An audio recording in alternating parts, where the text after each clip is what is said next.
If he's been going days without texting you, and you're the one still sitting there checking that phone like it owes you an answer. Sister, listen to me very carefully, because what I'm about to tell you is going to change the way you look at that man, that phone, and that mirror for the rest of your life. You've been ignored. You've been left on red. You've been replaced in real time by a woman he swore didn't exist. You've been kept close enough to hope and far enough to hurt. And by the time I'm done talking to you tonight, you are going to understand exactly why and exactly what to do about it. But before I tell you what to do, you need to understand what's really happening in his mind. Because once you see it, you'll never look at this situation the same way again. Now let me start where you actually are. Not where the internet says you should be. Not where your girlfriends told you to be. Where you actually are right now, tonight, in that bed, in that chair, at that kitchen table, with that phone face down beside you, because you already flipped it over 3 times, hoping the screen would light up. I know about the phone. I know how it sits there. I know how you swore to yourself at 9:14 that you weren't going to look at it again, and by 9:19 you had already unlocked it, scrolled to his name, and stared at the last message he sent you like a woman trying to read a language she used to speak fluently. I know about the read receipts, that little word underneath your message, read 2047 p.m.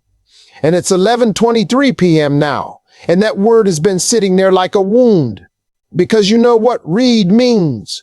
Read means he saw you.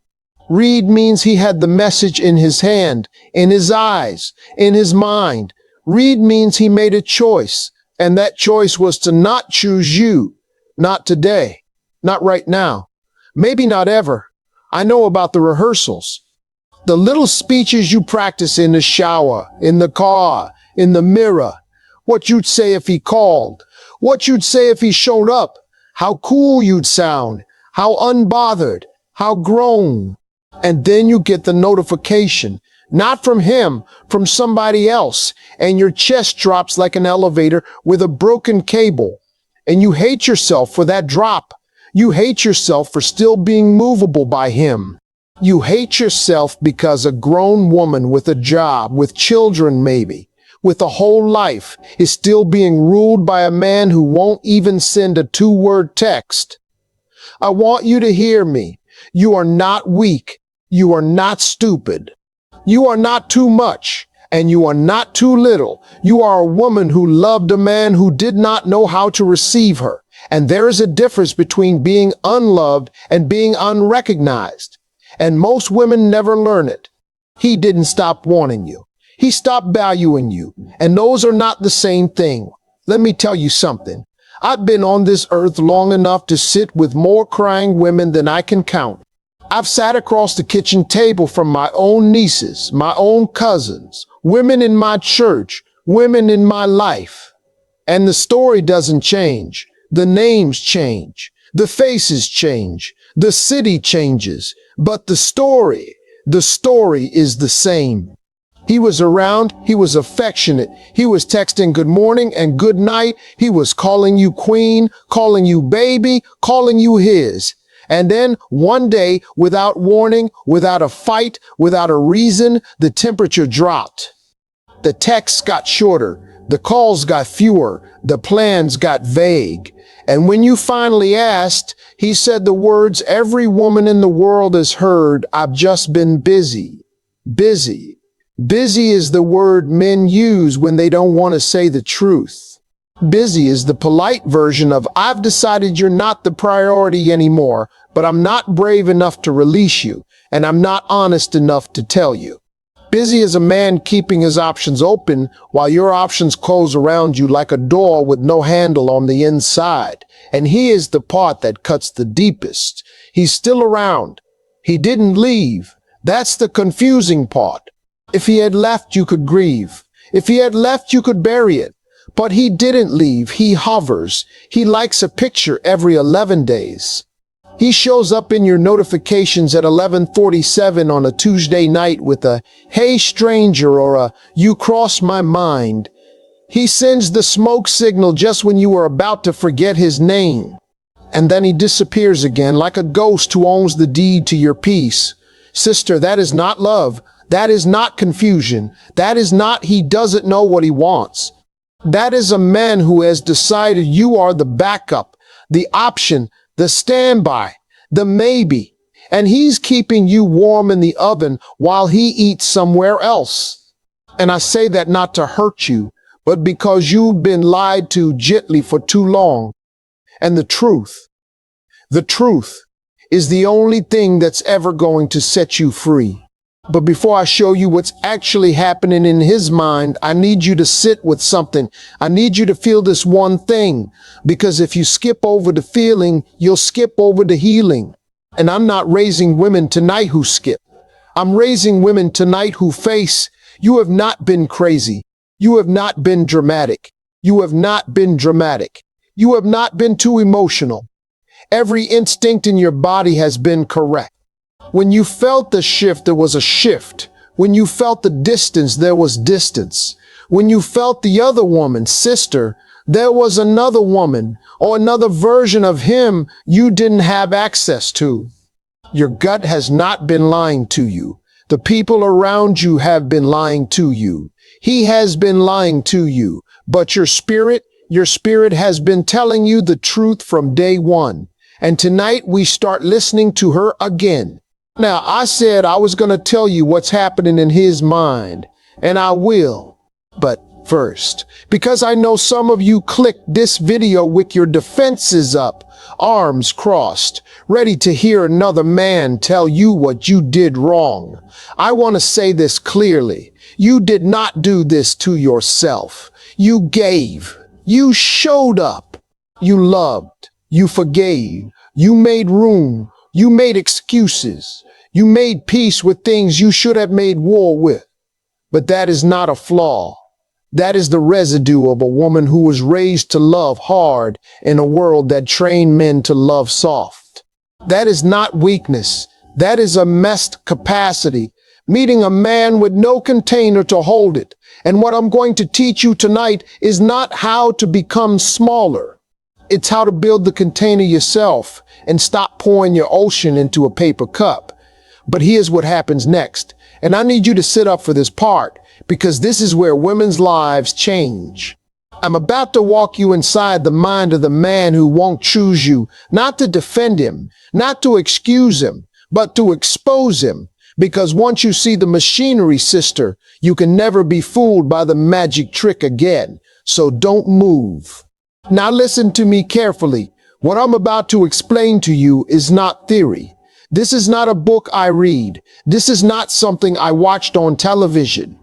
This is 30, 40 years watching men, my friends, my brothers, my cousins, my uncles, the men in the barbershop, the men in the pulpit, the men in the pulpit, the men in the prison, the men in the pew. I've seen this 1,000 times. And a man, when you understand him, is not complicated. A man is simple. He is not simple like he's stupid. He is simple like water. Water goes where the resistance is lowest. And most women, out of love, have removed all the resistance. Here's the first thing you need to understand. A man does not value what he did not have to work for. Write that down somewhere. A man does not value what he did not have to work for. He values what cost him. He values what stretched him. He values what he almost lost. That is not romantic. That is not the way it should be. But that is the way it is, and I am not here to sell you fairy tales. I am here to hand you the map. When you made yourself available every time he called, he learned that access to you was free. When you answered every text within 4 minutes, he learned that your attention was cheap. When you rearranged your schedule for his last-minute let's link up, he learned that your time had no ceiling. When you forgave the first disrespect without a conversation, he learned that the price of hurting you was zero. And a man, any man, will pay exactly the price you charge. No more, no less, every single time. Now let me tell you something that doesn't make him evil, that makes him human. And it makes you not naive, not stupid, but untrained. Because nobody sat you down and said, baby, love is free, but access is expensive. Nobody told you that. Your mama might have tried. Your grandmama might have hinted at it in a proverb you didn't understand until you were 32. But nobody put it in your hands like a weapon. And tonight I am. Here's the second thing. A man's attraction is triggered by feeling, but a man's commitment is triggered by fear of loss. Attraction and commitment are two different countries with two different languages, and most women speak fluent attraction and don't know one word of commitment. You can make a man feel something with your body, with your beauty, with your laugh, with your kindness, but you will not make him commit with any of those things. He commits when he realizes he is about to lose access to a woman who has become irreplaceable. And a woman becomes irreplaceable not when she does more, but when she becomes more. Understand? Let me tell you a little parable. I knew a young man years ago, shy brother, charming, handsome, had women lined up around the block. And there was one particular young lady, I call her Sister A, who loved him with everything she had. She cooked, she cleaned, she listened, she waited, she forgave, she stayed. And that boy stepped on her heart like it was a welcome mat for 7 years. 7 years. Then one day she got tired. Not dramatic tired. Not dramatic tired. Not I'm gonna post a quote on Instagram tired. Soul tired. And she got quiet. She stopped calling. She stopped texting. She started going to the gym. She started reading her Bible. She started saving her money. She started laughing with her girlfriends. And she did not do it to get him back. She did it to get herself back. Do you hear the difference? 3 months and 3 months, sister, not 3 years. That same young man is at her door. Flowers in his hand, tears in his eyes, talking about, I don't know what happened to me. I don't know what I was doing. I need you. And you know what she said? She said, I know, but I don't need you anymore. Period. Now, I'm not telling you that story, so you'll go get flowers. I'm telling you that story so you'll understand the mechanism. He didn't come back because she cooked better. He didn't come back because she got prettier. He came back because she got prettier. He came back because he could no longer control the silence. Men return to the silence they cannot control. Say it with me if you have to. Men return to the silence they cannot control. When you're calling him, he controls you. When you're texting him, he controls you. When you're texting him, he controls you. When you're posting subliminals on your story hoping he'll see them, he controls you. But when you go silent, real silence, not fake pause, not I'm gonna wait 2 days silence, but the deep silence of a woman who has genuinely turned her face away from you, he cannot control that. And what a man cannot control, a man begins to fear. And what a man begins to fear, a man begins to want. And what a man begins to want, a man begins to chase. That is the sequence: silence, fear, want, chase. In that order, every single time.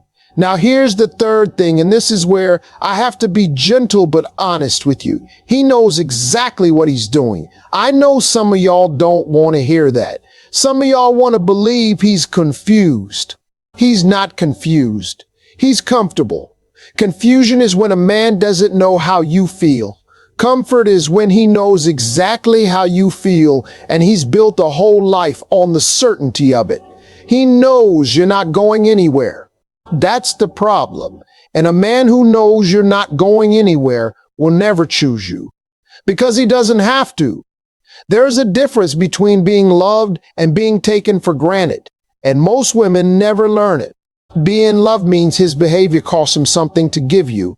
Being taken for granted means his behavior costs him nothing because he assumes you'll be there tomorrow whether he shows up or not.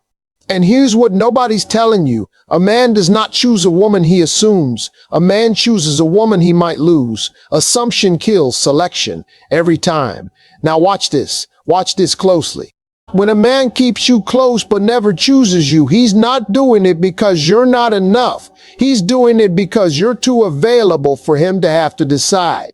Choice is triggered by scarcity. If the option is always on the table, no man in his right mind will hurry to pick it up. Would you? Would anybody?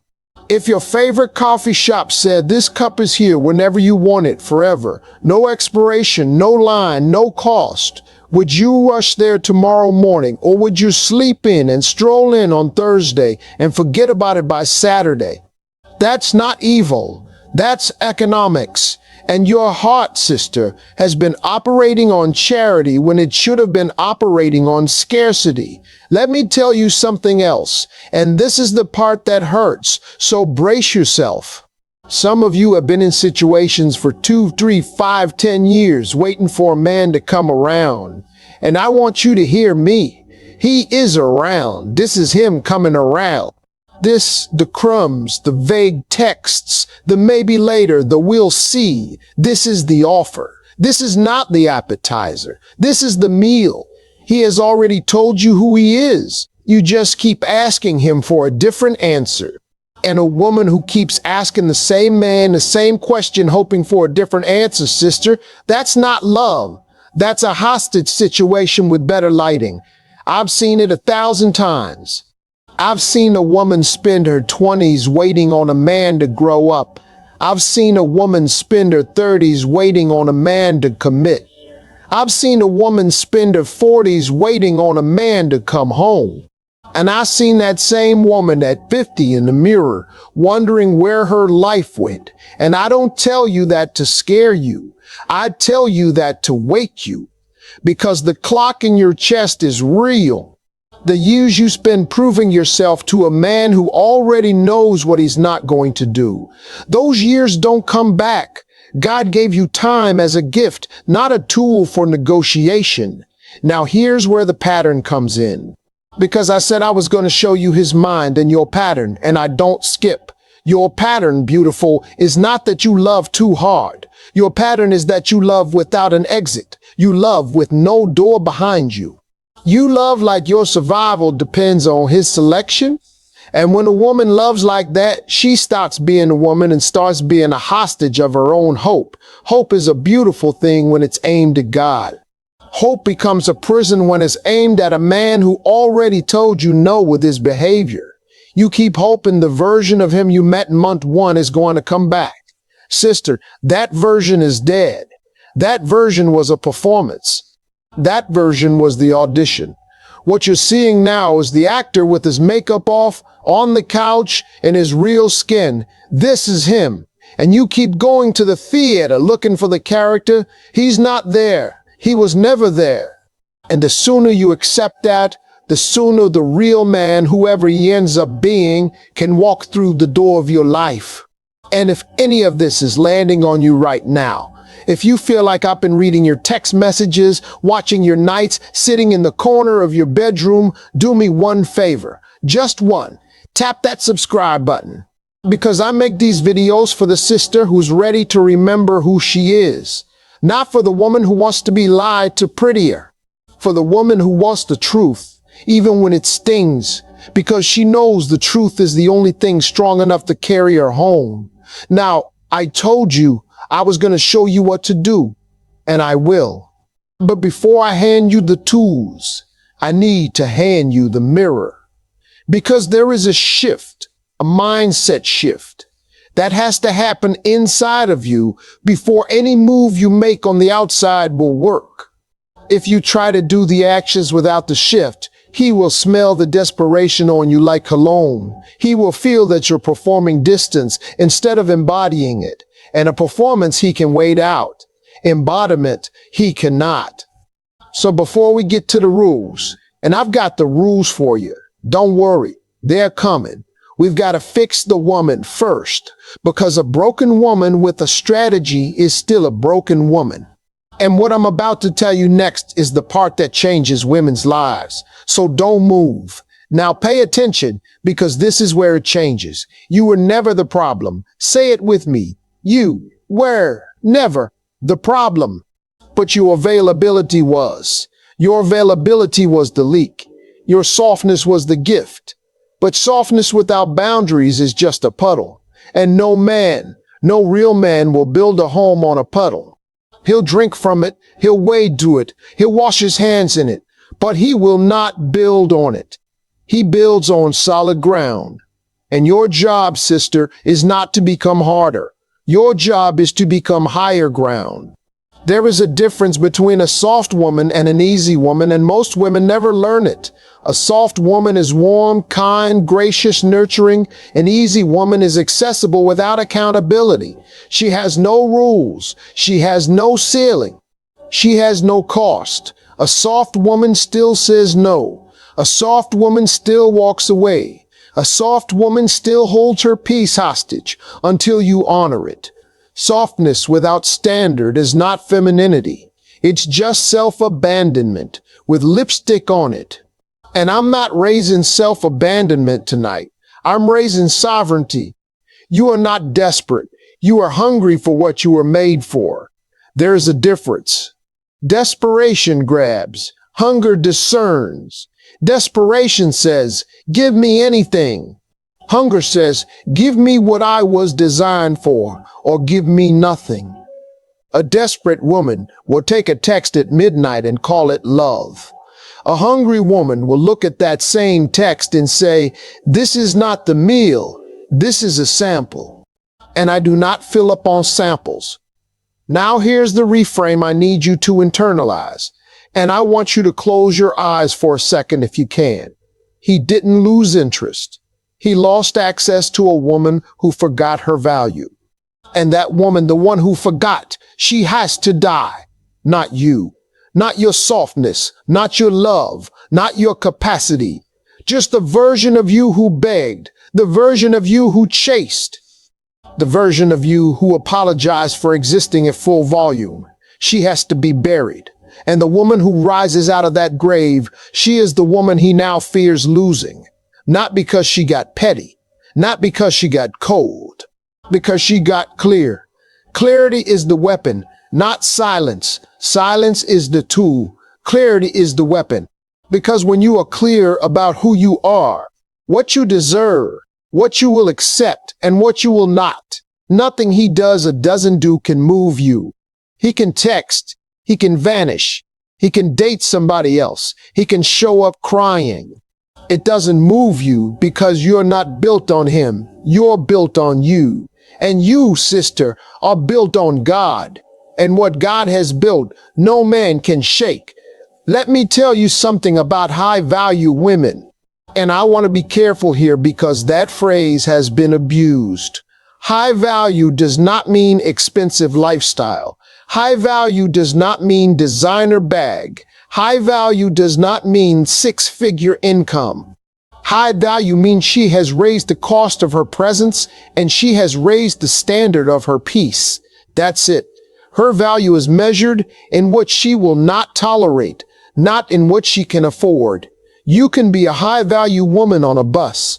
You can be a high-value woman in a studio apartment. You can be a high-value woman with 3 children and a tired back. Value is not zip code. Value is discipline. And discipline is the difference between the woman he chases and the woman he uses. Here's what nobody's telling you. Most women were not taught how to be unavailable. We taught you how to cook. We taught you how to clean. We taught you how to smile in family photos. We taught you how to keep the peace. But nobody sat you down and said, baby, unavailability is a spiritual practice. Being unbothered is a discipline. Being unshakable is a decision you have to make every single morning before your feet touch the floor. Nobody said it. So you learned by getting cut. You learned by getting left. You learned by staying up at 3 a.m. wondering what you did wrong when you did nothing wrong except love in a language you couldn't afford. The reframe is this: you are not a woman waiting to be chosen. You are a woman deciding who gets to stay. You hear the difference? One woman auditions, the other woman selects. One woman prays for a rose, the other woman is the garden. One woman is trying to fit into his life. The other woman is asking, does he fit into mine? That is the shift. And when that shift happens inside of you, inside your gut, not just your head, the whole game changes. Because here's the truth about men. Men are not confused about what they want. Men are confused about what they can get away with. And a woman who has done the internal work of becoming her own home, a man cannot get away with much around her. Not because she's mean, but because her presence is loud without her mouth ever opening. She walks in a room and something in him straightens up. She sends a text and he reads it 3 times because there's no wasted word. She's not performing high value. She's living it. And there is a difference. Now let me speak to something. Some of you have been told your standards are too high. Sister, they're not too high. They're too clear. And the men who tell you your standards are too high are usually men who cannot meet them. That's not your assignment. That's their assignment. Your assignment is to keep the standard. His assignment is to rise to it or remove himself from your calendar. Either outcome is a win. You do not lose when a man who cannot meet you leaves you. You lose when he stays and you shrink to accommodate him. Never forget that. There is a version of you sitting on the other side of this pain, and I want you to see her. Close your eyes for one more second. See her. She wakes up in the morning, and the first thing she does is not check her phone. She prays. She stretches. She drinks her water. She thanks God for breath. She looks in her reflection, and she does not flinch. His name might cross her mind, and it does not lower her blood pressure. It does not raise her blood pressure. It passes through her the way clouds pass over a mountain. The mountain does not move for the cloud. You are the mountain. He is the cloud. Let him pass. That woman, she is not a fantasy. She is a decision. She is you. 3 months from tonight, if you do the work I'm about to give you. But here's what happens next, and this is the part I want you to grab a pen for, because I'm about to give you the rules, not suggestions, not tips, rules, laws, the specific behaviors and moves that will make a man who has kept you close but never chose you either wake up or wake out. And either way, sister, you win. Some of these rules are going to sting. Some of them are going to sound extreme. But I promise you, if you follow them, you will not recognize your life in 90 days. So don't move. Rule number 1, and write this one down. Reclaim the weapon of silence. I'm not talking about the pouty silence. I'm not talking about the I'm mad at you and I want you to notice I'm mad silence. That silence is loud. That silence is a performance. That silence is a text message with no words in it, and men can smell it from a mile away. I'm talking about sacred silence, sovereign silence, the silence of a woman who has genuinely turned her attention elsewhere. Let me paint you the picture. It's Wednesday, 9:42 p.m. He sends the text, "Hey stranger," 2 words. 2 words designed to reopen a door you were about to nail shut. And in that moment, sister, your entire life is standing at a fork in the road. The old you picks up the phone. The old you feels the flutter. The old you writes back within 4 minutes with a little smiley face because she doesn't want to seem cold. The new you, the woman we're building tonight, the new you, sees the notification, feels the flutter, acknowledges the flutter, and then sets the phone down face down and finishes what she was doing. Maybe she answers in 3 hours, maybe 3 days, maybe not at all, because her response is no longer automatic. Her response is now a decision. That is the weapon. Here's why it works on him. A man's ego is measured by the speed of your reply. When you reply fast, his ego swells and his effort shrinks. When you reply slow, his ego shrinks and his effort swells. It's not a game, it's a mirror. He is reading your response time as a market signal about your value. If you are always in stock, you are cheap. If you are sometimes out of stock, you are rare. And rarity is the only thing that makes a man feel scarcity. And scarcity, sister, is the mother of choice. The exact behavior is this. You do not respond in real time to a man who has not been in real time with you. If he has been giving you dry, delayed, low-effort communication, you match it, not out of pettiness, out of alignment. Your energy simply mirrors what has been offered. If he texts you once a week, you respond once a week, if at all. If he goes 3 days silent, 3 days is the minimum before you even consider a reply. And when you do reply, one line, not a paragraph, not an explanation, not a "I miss you, where have you been?" One line, warm, short, closed, "Hope you're well," done. Because the woman who explains is the woman who loses.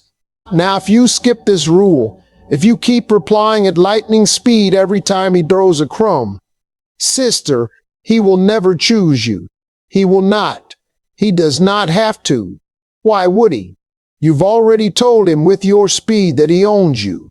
Understand? Rule number 2, and this is where most women fail. Cut off the little check-ins. You know the ones. The Instagram likes, the Facebook pokes, the subtle story views, the comment on the throwback picture, the looking at his profile every 11 minutes to see if he changed his display picture.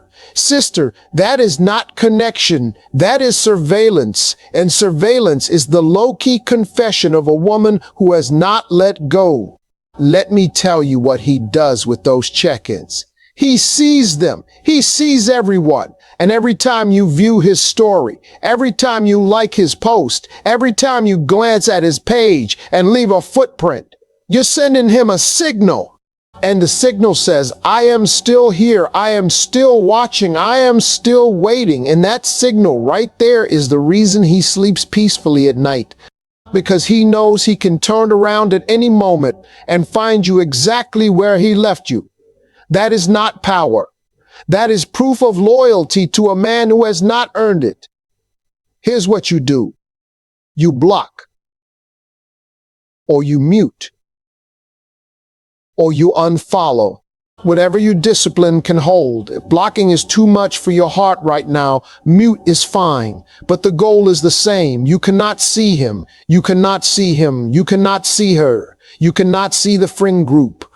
You cannot see the trip he took last weekend. You cannot see the female cousin. You're not sure is a cousin. None of it.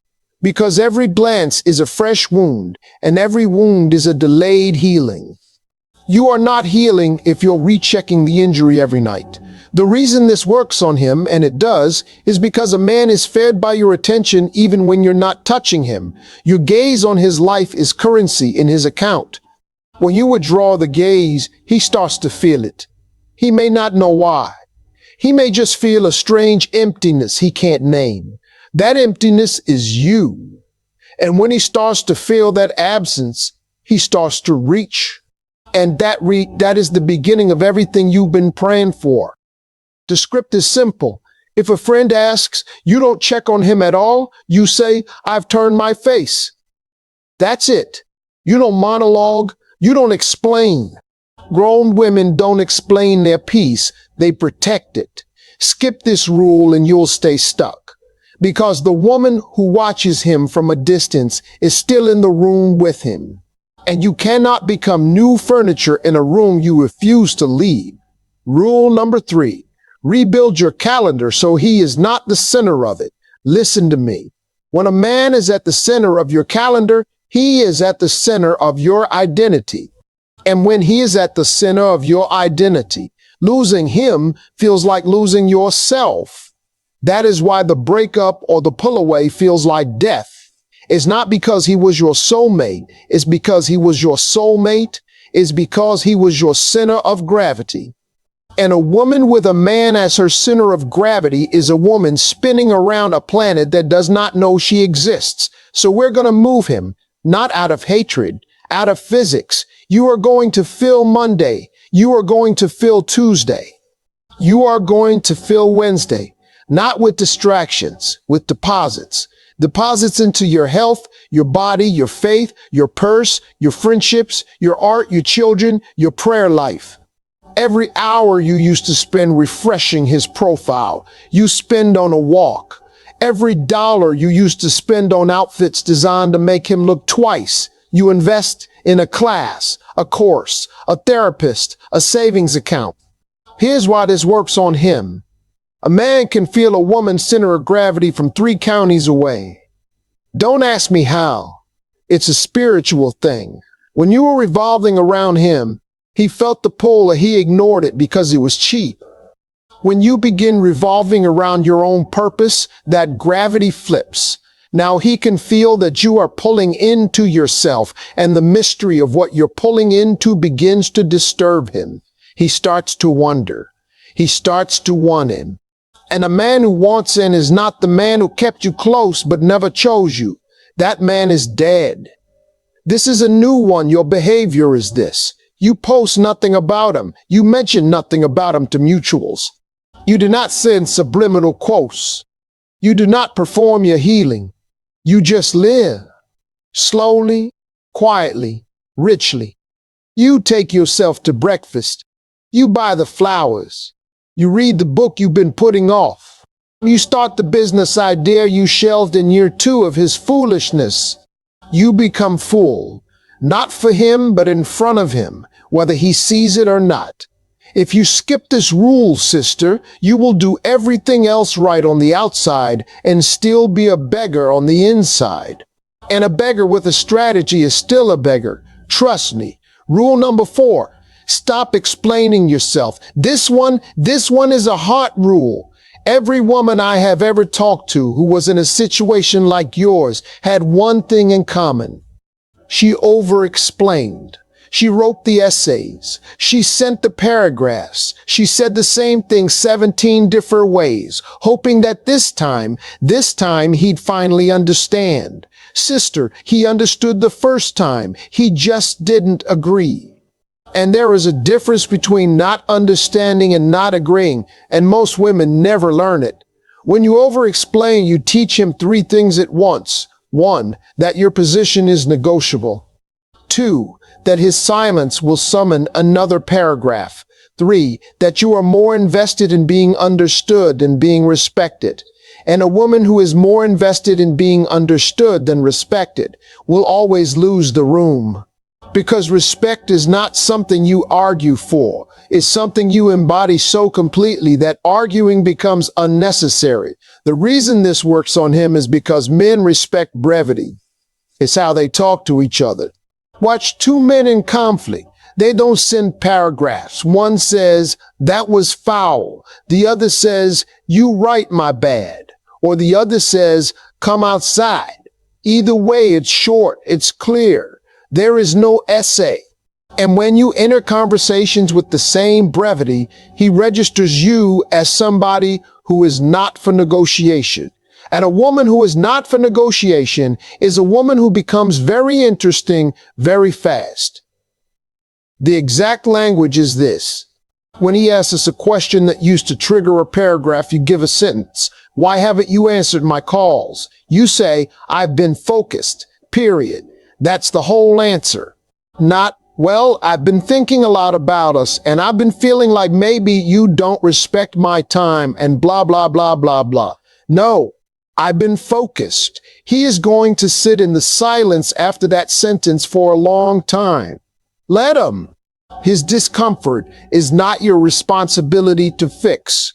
If you skip this rule, you will keep giving him free real estate in your head, and he will keep collecting rent without ever paying a mortgage.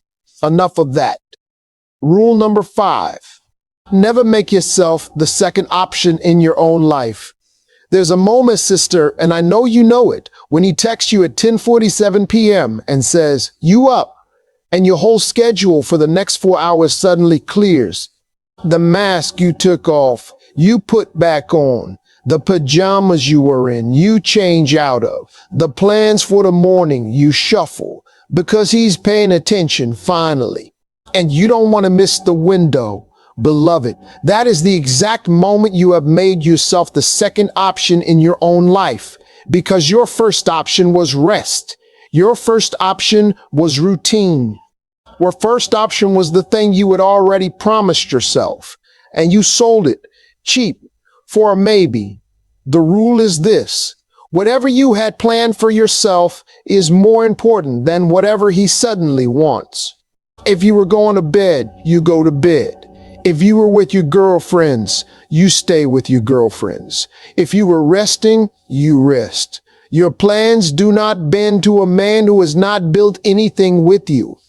Your plans bend for God and for people who have earned bend privileges. He has not. Here's the psychology. A man watches how you treat your own promises to yourself, and he calibrates how much he can get away with based on that. If you break promises to yourself for him, he learns you will break anything for him. And paradoxically, he respects you less, not more. But when he sees you decline his last-minute call because you had a book you were reading, a workout you were doing, a nap you were taking, sister, something shifts in him. He starts to see you as a woman with an internal world he was not invited into, and a man cannot resist an internal world he was not invited into. It becomes the most fascinating thing on earth. Your exact response: I already have plans. Do not explain what the plans are. Do not apologize. Do not offer a rain check. If he asks what the plans are, you say, something for me. That's the whole answer. Watch how he leans in after that. Skip this rule and you'll spend another 2 years being a very good option for a man who was never planning to make you the choice. Rule number 6. Let your presence be worth more than your words. You have been talking too much. I'm going to say it kindly, but I'm going to say it. You have been talking too much, explaining too much, defending too much, selling yourself too much. Sister, listen to me. A high-value woman does not sell. She is present. She is warm. She is graceful. She is calm. And she does not audition for a chair at a table she already owns. Here's what I want you to do. The next time you're around him, if you're around him at all, I want you to talk half as much as you normally do. Just half. And I want you to listen twice as much. Not because you have nothing to say, but because your silence in a man's presence is more powerful than any speech you could give. A woman who is comfortable in silence signals to a man that she does not need to fill space to be worthy of it. And that woman becomes magnetic. Now, the psychology here is deep. Men are trained by the world to fill silence. They fear it because it exposes them. When a woman is comfortable in silence and he isn't, he begins to talk. He begins to reveal. He begins to reach. And in his reaching, he tells you exactly who he is. You didn't have to ask. You just had to be still. The behavior is this. When he says something and you feel the urge to respond immediately, count to 3 in your head first. Just 3 seconds. Let his sentence land. Then respond. If you respond at all. Sometimes the most powerful response is a slow nod and a slight smile. Sometimes it's a raised eyebrow. Sometimes it's, that's it. That's it. He will be up all night trying to figure out what that meant. Let him. If you skip this rule, you'll keep pouring words into a man who was never planning to receive them. And an unreceived word, sister, is a piece of your soul returned to sender. Rule number 7. Return to God before you return to him. Now this one is not optional. Everything else I've told you is technique. This is foundation. And technique without foundation is a beautiful house on sand. It's going to come down at the first storm, and there will be storms. You cannot heal from a man in the arms of the same energy that broke you. You cannot restore your worth by begging the person who devalued you to reappraise you. You cannot go back to the well that dried you out and expect it to fill you. You have to go higher. You have to go to the source. Sister, the reason he shook you so hard is because he was standing in a place only God was supposed to stand. You put him on an altar built for the Most High. And any man on an altar built for God is going to fall, not because he's evil, but because the altar isn't sized for him. He was never supposed to bear the weight of your worth. Nobody but God can. And when you remove him from that altar and put God back where God belongs, something in you settles, something in you steadies, something in you deadies. The behavior is this. Before you check your phone in the morning, you pray. Before you scroll this page, you open your Bible or your journal or your window and you sit with God for 5 minutes. Just 5. You don't have to be eloquent. You don't have to know the fancy words. You just have to show up. Say, God, I need you more than I need him. Say it out loud if you have to. And say it every morning until it becomes truer than the ache. And when the ache comes, because it will come, sometimes at 2 a.m., sometimes at 6 p.m. after a long day, you don't text him. You pray. You worship. You cry to God. You call your mama. You call your sister. You call your prayer partner. You do anything but text him. Because every time you text him from the ache, you reopen the wound. And every time you pray from the ache, you close it a little more. Here's why this works on him. And I want to be honest with you, because I don't want you to think prayer is a manipulation tactic. It's not. But there is a spiritual reality here. When a woman is genuinely covered by God, there is a light around her that men can feel. They can't name it. They can't explain it, but they feel it. And the man who kept you close but never chose you, when he encounters that woman, the woman covered by the Most High, he will not know what hit him. He will feel unworthy in her presence in a way he can't articulate. That is not magic. That is the presence of God on your life doing what your paragraphs never could. Skip this rule and everything else is temporary. Do this rule and everything else becomes permanent. Now, if this is speaking to your spirit, if you feel that Holy Spirit knock in your chest right now, I want you to do something for me. Drop the word healed in the comments so I know you're with me. Just that one word, healed.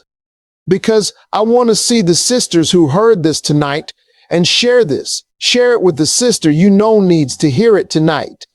The one who's been crying in her car. The one who's been reading her Bible with one eye on her phone. The one who's been telling everyone she's fine when her spirit is on the floor. Send it to her.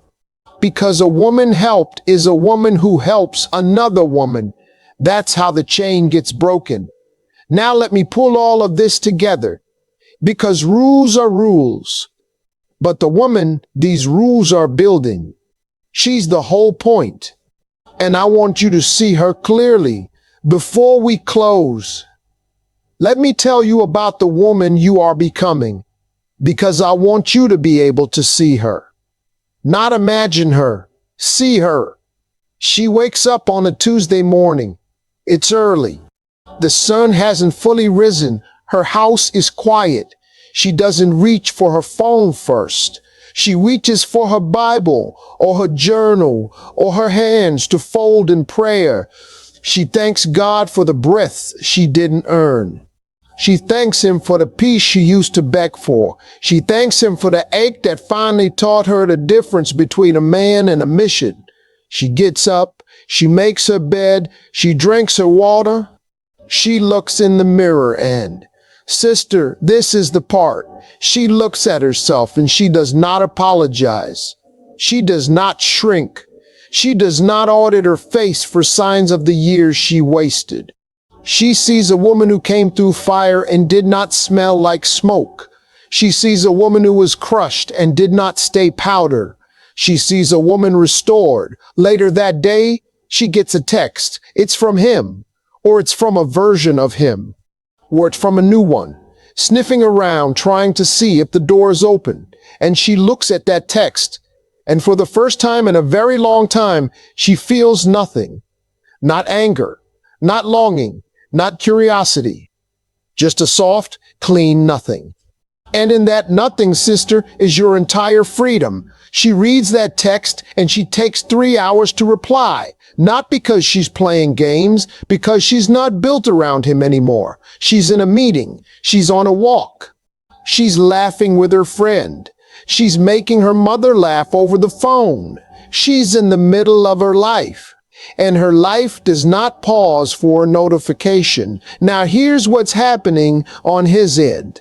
And I want you to see this too, because I know some of you are still curious. He is confused. He sees her online. Because everybody's online, that's the world we live in, but she's not seeing him. She's not liking. She's not commenting. She's not orbiting. And he starts to notice the absence. He starts to feel the vacuum. And into that vacuum comes something he has not felt in a long time. The fear of loss. He will call. He will apologize. He will beg. And even his begging will not have the same effect on her that his silence used to have. Because she has become the woman he cannot control, cannot predict, cannot manipulate. She has become the woman he now fears losing. Whether she takes him back or lets him go, she wins. Because she has already made the return trip inside herself, from powerlessness to sovereignty, and no man's decision can undo what God has restored. Now hear me on this, because this is important. Some of you are hoping he'll come back. And I understand that. I'm not going to shame that. Some of you are hoping he never comes back, and I understand that too. But sister, the point of this work, the point of everything I've told you tonight is not to get him back. The point is to get you back. To restore the woman he encountered in the beginning before your softness turned into fatigue, before your standard bent into survival, before your prayers got aimed at him instead of at God. If he comes back and he cannot meet the new you, let him go a second time. And this time, let him go clean. If he comes back and he can meet the new you, welcome him with clear eyes and a level voice, and let him earn every inch of the woman you have become. And if he never comes back at all, sister, listen to me. That is not a loss. That is a redirection, because what's meant for you cannot miss you, and what missed you was never meant for you. Say it with me. What's meant for me cannot miss me. What's meant for me cannot miss me. What missed me was never meant for me. I need you to hear something, and I'm going to speak to your spirit now. God did not build you to beg for a seat at a table. He already prepared for you. He did not knit you together in your mother's womb. He did not number the hairs on your head. He did not carry you through every dark night of your life just so you could grow up and beg some man to text you back. That is not the story he is writing. That is a footnote you are about to underline. Close that book. Open the real one. You are a daughter of the Most High. You've been chosen from before you had a name. And every man you have chased was competing with a king who already claimed you. Do you hear me? Every man you have chased has been asking to sit in a seat that God already sits in. And no man can hold the weight of that seat. That's why they keep falling out of it. That's why they keep leaving. That's why they keep coming back. They can't take the seat, and they can't quit trying. Because deep down, they know you are royalty, and they don't know how to be around royalty without either bowing or running. Some men will bow, and those are the men who will love you until the wheels fall off. Some men will run, and those are the men who need to run, because they were not built to sit at your table. And your job, your holy sacred job, is not to chase the runners. Your job is to notice who stays, who bows, who builds, who prays over you when you're sleeping, who calls your mama on Mother's Day, who shows up when the check is short and the mood is low. That's the man. Everybody else is a lesson. And lessons, sister, are not marriages. I want you to feel something before I let you go. I want you to close your eyes for a second, and I want you to picture yourself 1 year from tonight. 1 year, not 5, not 10, 1 year. See her sitting somewhere peaceful, maybe on a porch, maybe by a window, maybe at a table in a cafe where nobody knows her name. She has a cup of coffee or a cup of tea or just a glass of water, and she is not waiting for anybody. She is not checking her phone. She is not rehearsing what she'd say if he called. She's just there, in her body, in her breath, in her peace. And if her phone lights up, she looks at it the way she'd look at a bird landing on a branch, with mild interest and no need. She has become unbothered. She has become unavailable. She has become unshakable. And that woman is not a fantasy. She is the destination. And every rule I gave you tonight is a step on the road to her. Now let me close with this. There is a peace waiting for you on the other side of this discipline. There is a peace that does not depend on his behavior. There is a peace that does not fluctuate with his mood. There is a peace that does not check when his last scene was. That peace is God's peace.